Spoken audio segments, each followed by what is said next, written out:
오늘 소개할 사람은 남왕국 유다의 제13대 왕인 히스기야 왕입니다. 그는 25살에 왕이 됩니다. 그런데 안타깝게도 그 아버지는 아하스라는 이름을 가진 왕이었는데 악하고 무능한 왕으로서 성경에 그 이름이 기록됩니다. 히스기야는 왕위에 오르자마자 그는 당시 북쪽에 있는 북왕국 이스라엘이 왜 아수르에게 멸망을 당했는지 정확하게 영적으로 분별했습니다. 뿐만 아니라 당시 아버지 뒤를 이어 왕위에 오른 히스기야, 남왕국 유다는 세상 열방의 강대국들 틈바구니 속에서 아수르가 강하면 아수르에게 눈치를 보고 애굽이 강하면 애굽의 눈치를 보면서 어느 날 세상에 따라 움직이는 삼류 국가로 전락된 남왕국 유다, 하나님의 성 예루살렘이 있고 하나님이 다스리는 그 백성들의 모습을 보게 됩니다. 오늘 히스기야는 그가 왕위에 오르자마자 정확하게 나라 백성들의 위기를 진단했는데 그 진단은 바로 영적 문제에서 시작된 것으로 알았습니다. 그 아버지 아하스가 하나님을 섬기는 성전에 우상을 들여놓습니다. 그리고 그 성전은 피폐해지기 시작합니다. 백성들은 성전에 우상을 갖다 놓으니 산마다 산당을 짓고 처음에는 여호와를 경외하는 것 같았으나 산당마다 우상을 섬기기 시작했습니다. 심지어는 모세가 광야에서 백성을 살리기 위해서 구리 노뱀을 만들었던 노뱀까지도 숭배하기 시작했던 게 남왕국 유다 아하스가 통치하기 시작했을 때 그들의 영적인 모습이었습니다. 오늘 히스기야는 아버지 뒤를 이어 왕위에 오르자마자 그는 강력한 종교 계획을 이룹니다. 성전의 우상들을 다 정결하게 정리합니다. 피폐해진 성전 곳곳을 수리합니다. 그리고는 산당마다 만들어 놓은 산당을 다 제거합니다. 모세가 세운 노뱀 제단도 부서뜨립니다. 모든 백성들이 다시 여호와께로 향하고 성전 예배 회복을, 그래서 그들이 잊고 있었던 유월절 절기를 회복시키고 안식일을 회복시키는 놀라운 계획을 이룹니다. 뿐만 아니라 정치적으로 아버지가 해오던 친아수르 정책을 버리고 자주 독립을 선포합니다. 주변에 있는 성들을 정비합니다. 빼앗겼던 땅들을 도로 찾습니다. 히스기야의 이 열정적인 종교계획, 하나님도 아마 감격했을 것이고 온 이스라엘 백성들에게 새로운 희망이 되었을 겁니다. 그런데 그때 북왕국 이스라엘을 패망으로 만들며 아수르가 다시 정비해서 남왕국 유다를 공격하기 시작했습니다. 아수르 왕 사네립은 엄청난 군세력을 가지고 이제 이스라엘 중부 산악지대 사마리아 산악지대를 지배한 북왕국 이스라엘을 지배하고 지중해 연안 세펠라 지역을 공격해서 이스라엘 땅의 남방에 있는 라기스 성이라고 하는 성까지 공략했다는 것은 예루살렘만 빼고는 이제 이스라엘 땅이 다 지배당했다고 해도 지나친 표현이 아닐 겁니다. 히스기야도 육신을 입은지라 강력한 아수르의 군대와 마주칠 수 없어서 정치적으로 풀어보려고 노력을 합니다. 그래서 자기 신하 중에 유능한 사람을 라기스 성의 사네립 왕에게 보내면서 어떻게 하면 우리가 좀 하친할 수 있겠느냐. 사네립이 그들에게 요청한 것은 금 30달란트와 은 300달란트를 가지고 오라고 요청합니다. 성전 곳간과 자기 왕궁의 곳간을 다 털어서 은 300데나리온, 금 30데나리온 달란트를 만들 수가 없어서 성전에 여호와 앞에 붙였던 기둥에 금장식을 떼고 자기 왕궁에 있는 금장식들을 다 떼서 금 30달란트를 만듭니다. 사랑하는 성도 여러분, 정치적으로 서로 타협해서 은 300, 금 30의 달란트를 주었으면 사네립이 조용히 철수했으면 얼마나 좋겠습니까? 그런데 도리어 라기스 골짜기를 따라 예루살렘 성문 앞까지 이스라엘의 백성들의 목까지 다가왔습니다.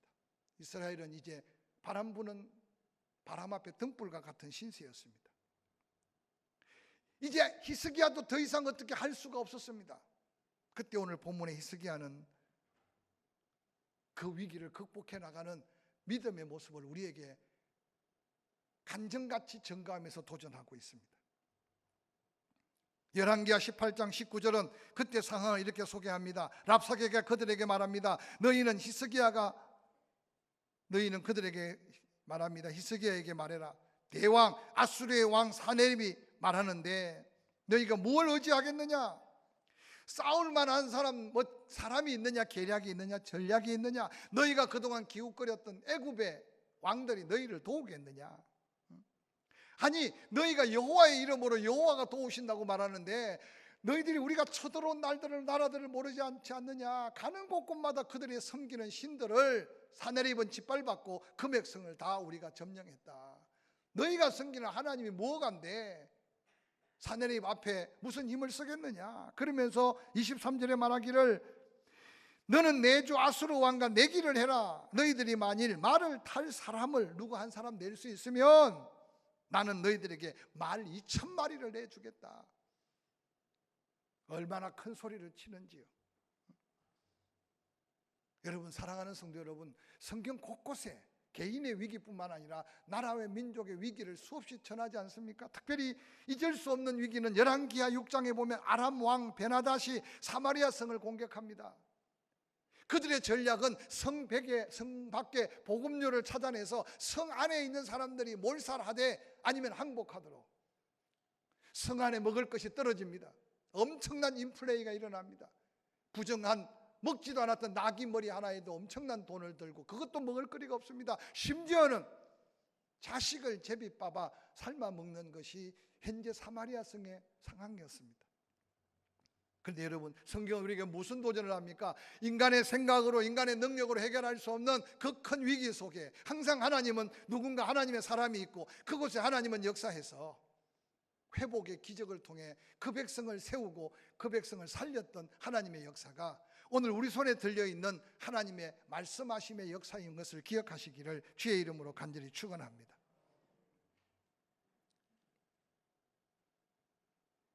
때때로 택함받은 성도들이 삶을 살면서 너무 감격스럽고 너무 좋은 일이 있는데도 어느 날 돌아보면 왜 나에게 이런 기쁜 일이, 왜 나에게 이런 즐거운 일이 있을까라고 고백하고 감사하고 찬송하고 그리고 하나님 앞에 영광을 되돌리는 사람 찾아보기 어려워요. 또 반대로 어느 날 지치다 보니까 왜 나한테 이런 어려움이 와? 왜 나만 이런 고난을 줘? 누가 들으면 남 부끄럽고 봐. 이런 고백을 하며 기도 제목을 나누고 은혜를 구하는 사람도 찾아보기 어려워요. 무슨 이야기를 하려고 하느냐 하면 즐거워도 하나님의 은혜인 줄 모르고 위기와 고통이 다가와도 하나님의 도움이 필요 없는 시대를 살아가는 그리스도인들이 이 세상에 없다고 누가 말할 수 있겠습니까?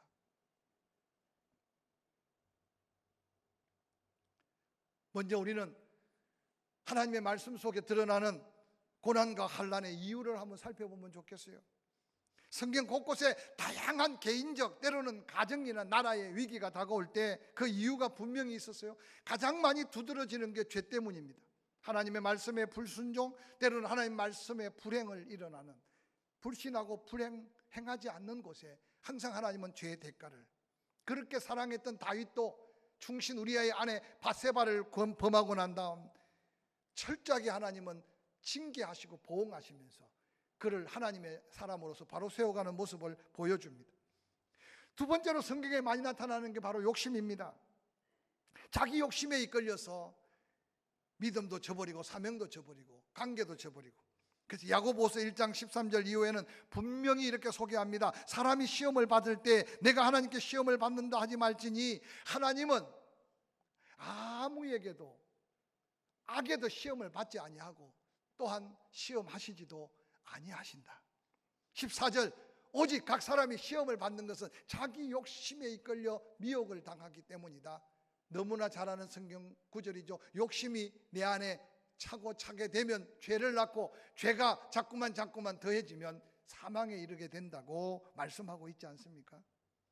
뿐만 아니라 이 땅에 사는 많은 하나님의 백성들에게 다가오는 시험은 사탄의 시험도 있습니다. 구약 성경의 욥이 그 중요한 인물입니다. 네 번째로 천재지변이나 전쟁도 택한 하나님의 백성들을 거쳐가지 않는 시험일 수 있습니다. 그러나 여러분, 똑같은 시험이라도 하나님의 백성들이 당하는 천재지변 전쟁은 대하는 자세가 다를 수 있음을 기억하시기 바랍니다. 마지막으로 하나님의 뜻으로 섭리로 다가오는 시험도 있을 수 있어요. 사도 바울을 아시죠? 손수건만 얹고 지나가고 그림자만 지나가도 병든 자가 일어나는데 자기 몸의 육체의 가시 너무 고통스럽고 또한 많은 성도 앞에 설 때 덕이 되지 않아서 그가 하나님 앞에 3번 기도했어요. 근데 하나님의 응답은 하나님의 능력이 모자라서가 아니라 그것이 너에게 얼마나 축복인가를 깨우쳐 줍니다. 약할 때 강하고 네가 약하니까 나를 전적으로 의지한다. 그때 사도 바울은 고침받지 않았는데도 그 자기의 약함을 자랑하고 도리어 감사하면서 거기에서부터 능력이 나오는 줄 경험하게 됩니다. 뿐만 아니라 고난과 환난이 우리에게 어떻게 다가오는가? 성경 곳곳에 보니까 질병으로 다가옵니다. 베데스다 38년 된 병자, 예수님인 줄 모르고도 침대를 들고 일어나 갔는데 어느 날 몇 주가 지나서 성전에 가보니까 그 예수님이 말씀을 전하고 있는 거예요. 주님이시구나. 그때 주님을 만났을 때 그 주님은 그럽니다. 내가 나았다. 더 심한 것이 생기지 않도록 다시는 죄를 범치 말아라. 그 38년 된 병든 자는 죄가 은인이었던 것 같아. 그 예수님 분명히 너 고침받은 거 확실해. 그러나 앞으로 다른 병이 들지 않게 죄를 범치 말라는 겁니다. 때때로 하나님은 질병을 통해서 누군가 거룩한 사명의 자리로 부르시고 거룩한 축복의 자리로 부르시고 거룩한 은사의 자리로 부르신다는 사실을 기억하시길 바랍니다. 할렐루야. 뿐만 아니라 삶의 여러 가지 실패가 고난과 환난의 이유가 될 수 있습니다. 인생을 살면서 절망하고 낙심할 정도의 실패를 경험하지 않는 분들이 어디 있겠습니까? 여러분, 그게 끝이 아니라는 사실을 믿음의 사람들은 기억해야 합니다. 인간관계가 문제가 되어서 엄청난 고난과 엄청난 희생을 감당해야 됩니다. 가장 가까운 가족으로부터, 친한 친구로부터 모함을 당하고 배신을 당하고. 근데 여러분, 그것 또한 감당할 수 있는 위기임을 잊지 마시기 바랍니다. 이 시대를 바라보십시오.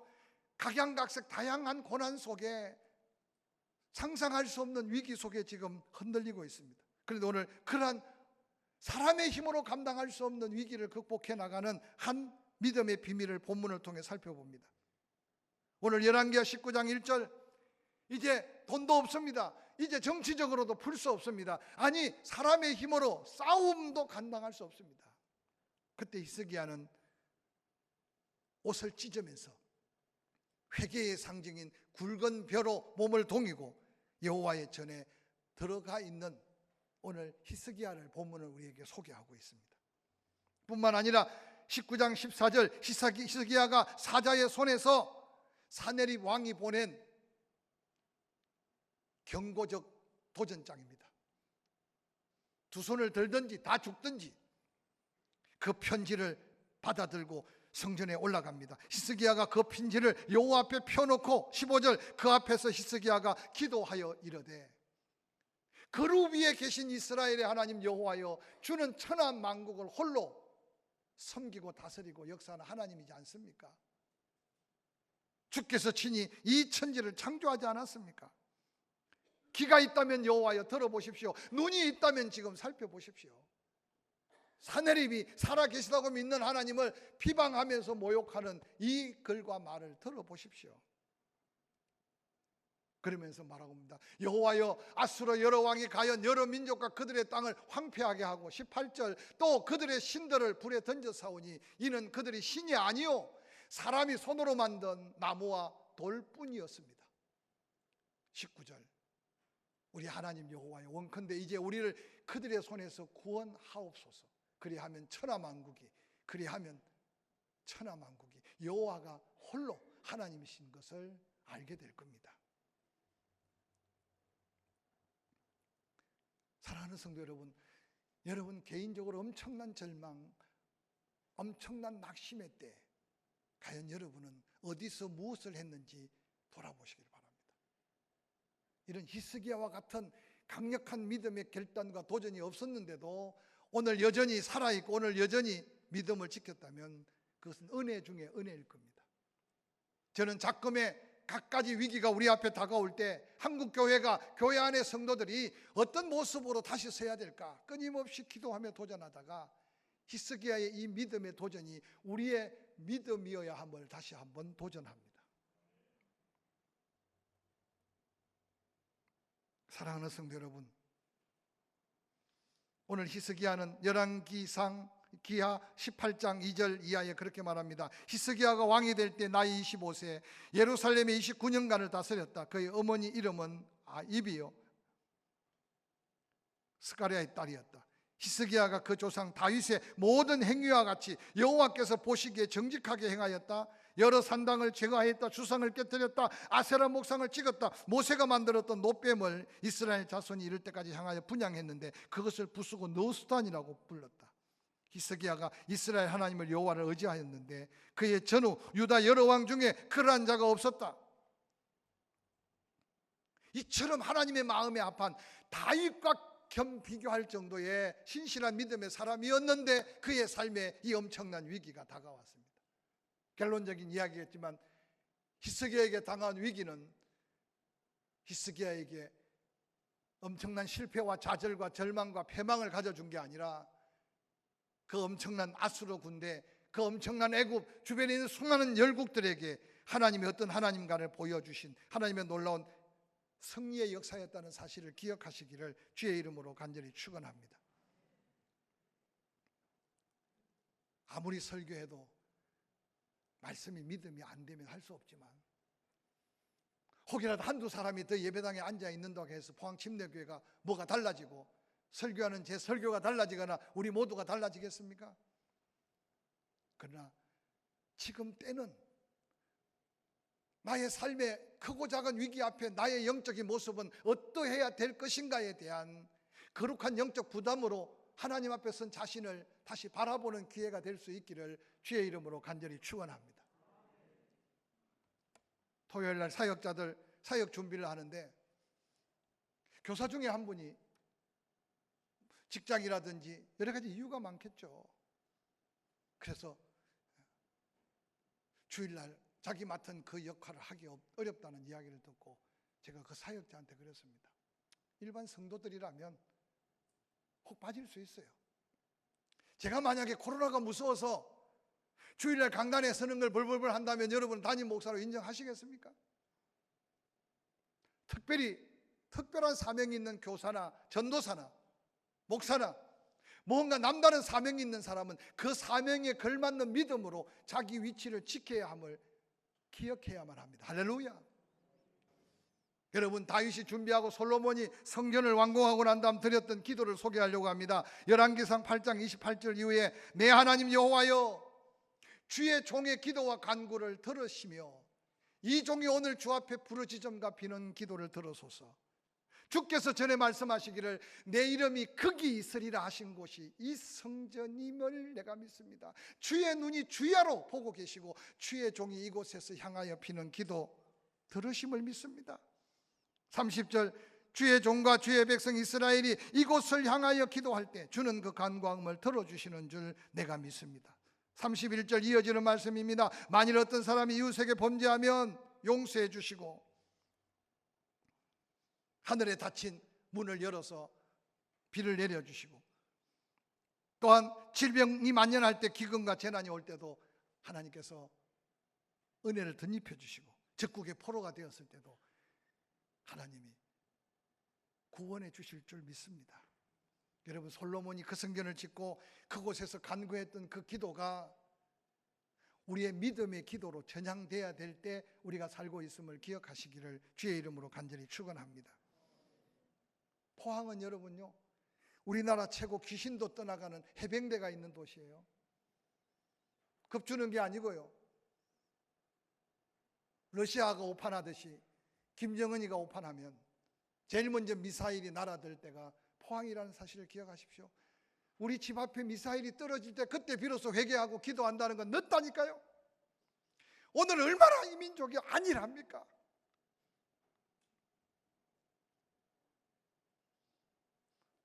하나님이 이 땅에 그런 역사를 이루지 않고 저 지구촌 반대편에 지금 고통을 당하는 그들, 우리가 함께 아파해야 하며 우리가 다시 정신 차려야 되는 시절 속에 살고 있음을 기억하시기를 주의 이름으로 간절히 축원합니다. 전쟁이 일어나지 않는 게 목적이 아니에요. 저는 개인적으로 늘 기도할 때, 하나님, 이 민족이 통일돼야 될 이유는 제 개인적으로 하나밖에 없어요. 남북이 통일되어 더 잘 살면 오늘 우리보다 더 잘 살겠습니까? 남북이 통일되어 힘을 얻으면 오늘보다 더 힘이 있으면 뭐하게 어디에 쓰겠습니까? 통일돼야 될 이유는 복음 전하는 사명 때문이에요. 전 세계에 지금 코로나 위기, 숱한 자연재해, 전쟁 속에서도 복음 들고 있는 사람들은 조국 대한민국의 사명자들 밖에 없다니까요. 땅끝까지 예수 이름이 전해질 때 예수 그리스도께서 다시 오신다는 걸 모르는 사람이 어디 있습니까? 근데 그 땅끝까지 누가 가며 누가 보내겠습니까? 통일 대한민국을 이루어야 되는 것은 저 오만한 여러분 중국, 저 지금 정신 못 차리는 러시아를 누가 복음을 깨우쳐 옛 하나님의 놀라운 영광을 회복시킬 수 있겠어요?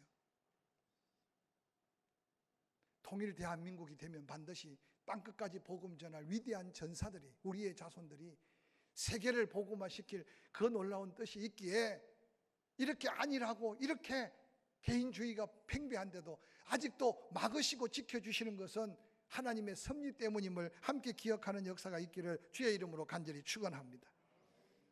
히스기야가 그렇게 몸부림치며 그 모든 것을 하나님께 놓고 기도했습니다.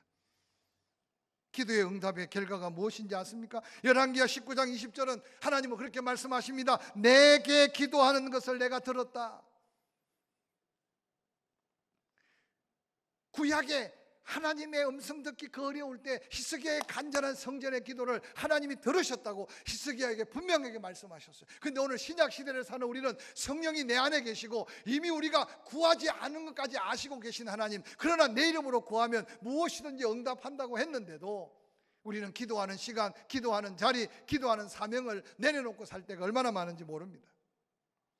히스기야의 기도의 응답은 열왕기하 19장 35절에 이렇게 기록합니다. 히스기야가 성전에 기도한 그 밤에 여호와의 사자가 나와서 아수르의 진영에서 군사 18만 5천 명을 친지라. 아침에 일어나 보니 다 송장이 되었더라. 성경에 그렇게 기록하고 있어요.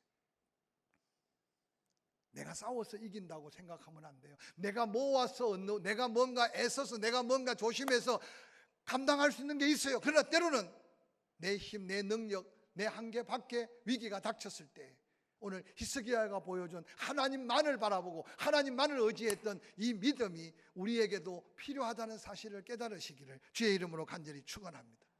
내가 네 기도하는 소리를 들었다. 히스기야가 기도하는 그 밤에 여호와께서는 사자를 보내서 그 오만방자한 아수르의 사네립의 군대를 18만 5천을 그 밤에 소리 소문 없이 죽였어요. 아침에 깨어난 군사들이 보니까 다 송장이 되어버렸어요. 그러고 하나님께서 사네립 왕에게 비보가 들려옵니다. 반란이 일어날 것 같아.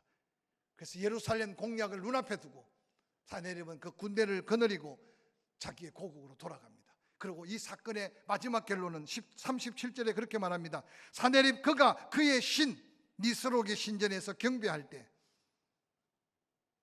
아드라멜렉과 사라셀이 그를 칼로 쳐 죽이고 아라 땅으로 그들이 도망하며 그 아들 에셀 핫돈이 대신하여 왕이 되니라. 여러분, 마음껏 짓거릴 수 있어요. 마음껏 모욕할 수 있고 비방할 수 있어요. 그런데 여러분, 하나님은 그 사네립을 그냥 두지 않으셨어요. 고국에 돌아가서 자기가 섬기는 신 앞에 경배하는 그 순간 그 신하가 와서 그의 목을 칼로 칩니다.